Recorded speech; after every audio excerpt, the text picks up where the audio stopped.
पहिली महत्त्वाची बातमी मुंबईतल्या बोरिवलीत महावीर जयंती निमित्तानं आयोजित कार्यक्रमात मुंबईच्या महापौर रितू तावडे यांच्यासह मंत्री मंगलप्रभात लोढा आणि भाजप नेत्यांनी उपस्थिती लावली होती।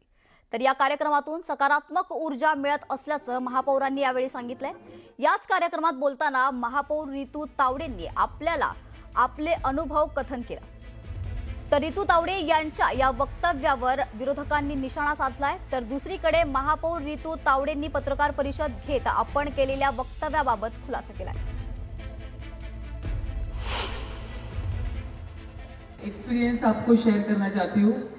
1.5-2 साल से मैं मेरे गले को लेके काफी परेशान थी। मेरा जो आवाज आपको दिख रहा है ये ऐसे नहीं था।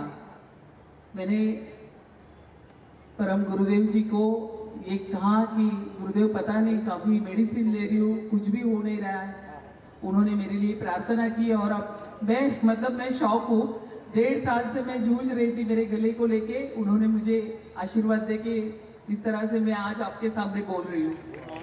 ये बहुत बड़ी बात। मैं अभी पराग भाई से भी वो बातें शेयर कर रही थी कि पराग भाई ये तो बहुत ही बड़ा चमत्कार हो गया, क्योंकि मैं खुद परेशान थी, लेकिन आज मेरा आवाज आप देख रहे हो। आम्ही गुजरातला आदरणीय घाटकोपर पूर्वचे आमदार परागभाई शहा, आमच्या नगरसेविका राखीताई जाधव, धर्मेश गिरी आणि आम्ही गुजरातला आश्रममध्ये त्यांचा आशीर्वाद घ्यायला गेलो होतो। त्यावेळी त्यांनी आमच्याकडनं ओमचा उच्चार करून घेतला आणि मी तो सातत्याने माझ्या घरी रोज उठून करते आणि त्याचा परिणाम असा झाला की माझा गळा चांगला झाला। आज तुम्ही माझा आवाज बघताय, तर मी ती भावना माझी व्यक्त केली। याच्यामध्ये कुठेही अंधश्रद्धेला प्रोत्साहन देण्याचं काम नव्हतं। तर यावर रितू तावडे यांच्या या वक्तव्यावर ठाकरेंच्या शिवसेनेनं देखील निशाणा साधलाय। महापौरांनी कालचं भाषण, प्रत्येक एखादं भाषण झाल्यानंतर किंवा संबोधित केल्यानंतर तुम्हाला सगळ्याला परत सारवासारव का करावी लागते? दरवेळेचं म्हणजे काय फक्त आता मीडिया आणि तुम्ही असंच राहणार आहात का? कामं वगैरे काय होणार आहेत की? निश्चितपणे महापौरांनी आपल्या पदाची गरिमा ठेवत घसाकशाने नीट झाला हे सांगण्यापेक्षा मुंबईतले ड्रेनेज कसे नीट सुधारता येतील, मुंबईतल्या ट्रॅफिकला कशी शिस्त लावता येईल, मुंबईतल्या अनेक रस्त्यांवरचे खड्डे कसे कमी करता येतील आणि मुंबईकरांच्या घशामध्ये होणारं हवेचं प्रदूषण ते कसं कमी करता येईल यावर त्यांनी जास्त लक्ष द्यावं। मला वाटतं त्यांची नेमणूक त्या कामासाठी आहे, त्यांना कळलं। दरम्यान ठाकरेंच्या पक्षाचे खासदार संजय राऊतांची रितू तावडेंवर टीका करताना जीभ घसरली आहे। राऊतांच्या या टीकेवर रितू तावडेंनी संताप व्यक्त केलाय। पण महापौर म्हणलं की त्यांच्या औषधामुळे माझा घशाचा आजार बदलला। कोणाच्या औषधामुळे? असं आहे की खराच्या औषधामुळे सुद्धा अनेकांना बरं।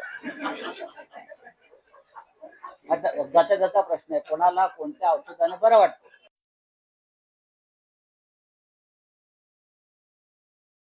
रितूताईंनी त्यांची भावना फक्त व्यक्त केली, त्याबरोबर जे 27 आणि 20 पैसे घेऊन जे ट्रोल करतात, त्यांच्या घरात काय आया बहिणी आहेत की नाही? कशा पद्धतीने तुम्ही ट्रोल करता? एखाद्या महिलेच्या बाबतीत कुठल्या खालच्या थराला तुम्ही जाऊन ट्रोलिंगची भाषा वापरता? माझा हा प्रश्न आहे।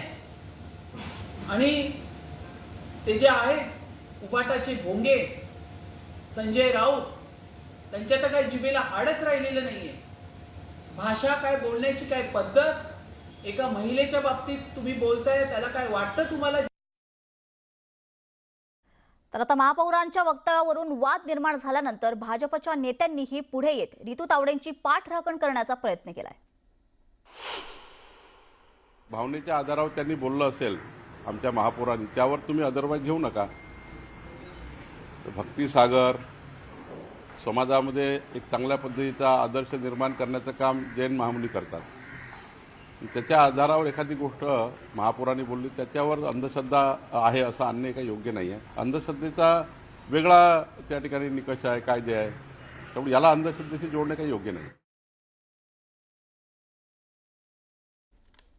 दरम्यान मराठा इतिहासातील पराक्रमी व्यक्तिमत्व महाराणी तारा राणी यांच्याबाबत केलेल्या एका वक्तव्यामुळे नवा वाद निर्माण झालाय. जैन मुनी आचार्य नयन पद्मसागर यांनी तारा राणी या जैन समुदायाच्या होत्या असं म्हटल्यानं सामाजिक आणि राजकीय वातावरण तापलंय. संजय राऊतांनी या मुद्द्यावरून सत्ताधाऱ्यांना खडेबोल सुनावले.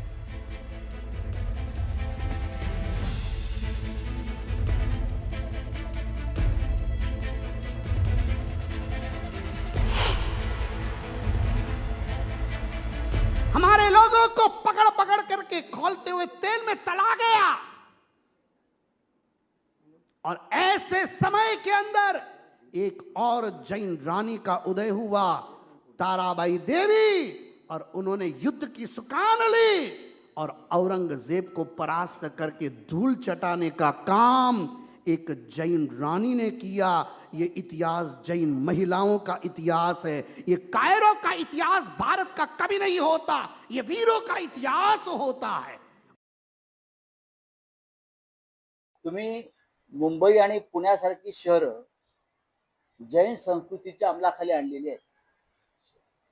सर्वत्र जैन फूड, जैन अमुक, आता जैन हवा, जैन पाणी, जैन माती होऊ शकतं या महाराष्ट्रामध्ये. पण तुम्ही आमचे राजे महाराजे, सेनापती, महाराणी यांनाही तुम्ही परस्पर जैन ठरवायला लागला. म्हणजे तुमची ही विचारधारा आणि विकृती कोणत्या थराला गेलेली? कुठे गेल्या त्या सगळ्या त्या मराठा संघटना? कुठे गेले ते मराठा अस्मितेचे आमचे सगळे सहकारी? दरम्यान जैन मुनींच्या वक्तव्याचा भोसले घराण्याचे राजे मुधोजी राजे भोसले यांनी निषेध नोंदवलाय. साधू संतही असे चुकीचे वक्तव्य करत असल्यानं आता कोणाकडे पाहावे असा प्रश्न नागपूरचे भोसले घराण्याचे मुधोजी राजे भोसले यांनी उपस्थित केलाय. हंबीराव मोहिते यांच्या बहीण महाराणी सोराबाई साहेब या छत्रपती शिवाजी महाराजांच्या पत्नी. मोहिते भोसले हे मराठा आणि आत्या भाची या एकाच घरात आजपर्यंत राजकीय व इतर लोक असे चुकीचे वक्तव्य करत होते. आता मुनी साधू संत जर असे वक्तव्य करायला लागले तर आम्ही कुणाकडे बघायचे? महाराणी तारा राणी जैन समुदायाच्या होत्या या वक्तव्यावरून तारा राणी यांचे कराड तालुक्यातील तळबीडचे गावचे वंशज आक्रमक झालेत. त्यांनी या वक्तव्याचा निषेध केलाय. तसेच जैन मुनींनी जाहीर माफी मागावी आणि मुख्यमंत्री उपमुख्यमंत्र्यांनी या प्रकरणी दखल घ्यावी अशी मागणी त्यांनी यावेळेस केली आहे.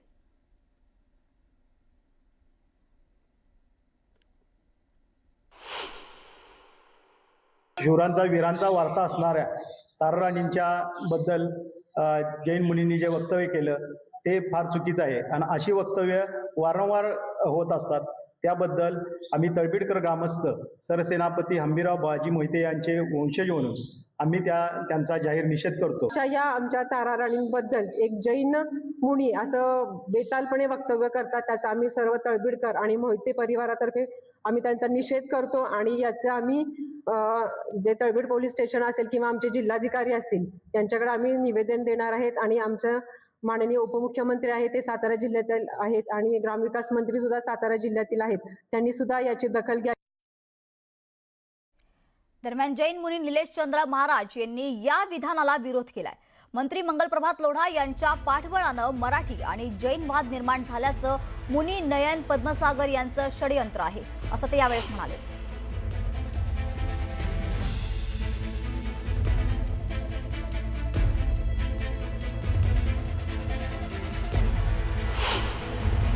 हा नय पद्मसागरनी यांनी वाद काढलेला आहे. हा मुरगीच्या चक्करमध्ये पुरा जैन समाजाला भ्रमित केलेला आहे. मराठी आणि मराठीचा वाद ह्याच मुलीने काढलेला आहे.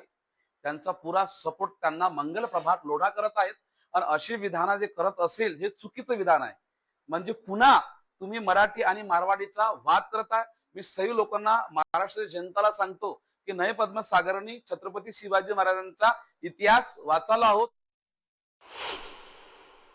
जो जिमखाना आहे जैन जिमखाना जो घेतलेला आहे मराठी भूमीचा आहे आणि तो याचा विरोध पण मी पण त्याचा विरोध करतो. जैन समाज देणार आहे. हो, गुरु गोविंद सिंगला मुलाला त्यांनी जमीन दिली. महाराणा प्रतापला शस्त्र ह्या जैन समाजाने दिली आहे, मराठी समाजाने दिलेली आहे. आम्हाला कोणाचं भीक नको. पर्यंत महाराष्ट्राच्या जनताला मी सांगत आहे. असे जर वक्तव्य जर असे छत्रपती शिवाजी परिवाराचा जैन समाज जुळत असेल तर तुम्ही विचार काही ना काही मराठी पब्लिक त्यांना जबाब द्यायला पाहिजे. यानंतर वळूयात पुढच्या बातमीकडे. राष्ट्रवादीचे दिवंगत नेते अजित पवार यांचे निकटवर्तीय समजल्या जाणाऱ्या नरेश अरोरा यांच्यावर राष्ट्रवादी काँग्रेस पक्षाचे अमोल मिटकरी यांनी काही गंभीर आरोप केलेत. नरेश अरोरा यांनी जाणीवपूर्वक निवडणुकीच्या आधी चुकीचा सर्व्हे दिल्याचाही आरोप मिटकरी यांनी केलाय. तर अजित पवार यांच्या अपघाती मृत्यूचा नरेश अरोरा आणि अशोक खरात यांच्याशी काहीही संबंध आहे का याची चौकशी सुद्धा व्हावी अशी मागणी मिटकरी यांनी केली आहे. तर नरेश अरोरा यांचा कॉन्ट्रॅक्टचा कालावधी संपल्यानं त्यांना निरोप देण्यात आल्याचं देखील मिटकरींनी स्वागत केलंय. 28 जानेवारी 29 जानेवारी या दरम्यान त्यांचे CDR तपासले पाहिजे. ते त्यांची PR एजन्सी होती डिझाईन बॉक्स नावाची, त्याचं कंत्राट आमच्या पक्षाकडे होतं. पण सचिन पायलट असतील, DK शिवकुमार असतील, त्याच्यानंतर अशोक गहलोत असतील, या सर्वांनी त्यांना हाकलून दिल्यानंतर ते आमच्या पक्षात कसे आले, कोणी आणलं याच्यावर मला भाष्य करायचं नाहीये. पण सुनेत्रा वहिनींचं मनापासून आभार की त्यांनी त्याला घरचा रस्ता दाखवलाय. पण अजितदादांच्या विमान अपघाताच्या संदर्भात नरेश अरोराचे कॉल डिटेल्स काढले पाहिजे, एवढं मात्र मला या निमित्तानं मुख्यमंत्र्यांना पत्र देऊन कळवायचं आहे. दादांना अनेक प्रकारे चुकीचं वेगवेगळं सांगणं, नेत्यांमध्ये वितुष्ट निर्माण करणं असेल, हे अनेक प्रकार त्यांनी केलेले आहे. आता त्याचा कंत्राट संपलाय, त्यामुळे तो काही पक्षाचा अधिकृत व्यक्ती नाहीये. आणि मी पक्षात मला जे काही जाणवलं ते मी स्पष्टपणे आपल्या समोर मांडलंय. फक्त अजितदादांच्या विमान अपघाताशी अरोराचा काही संपर्क आहे का, एवढं मात्र महाराष्ट्राच्या समोर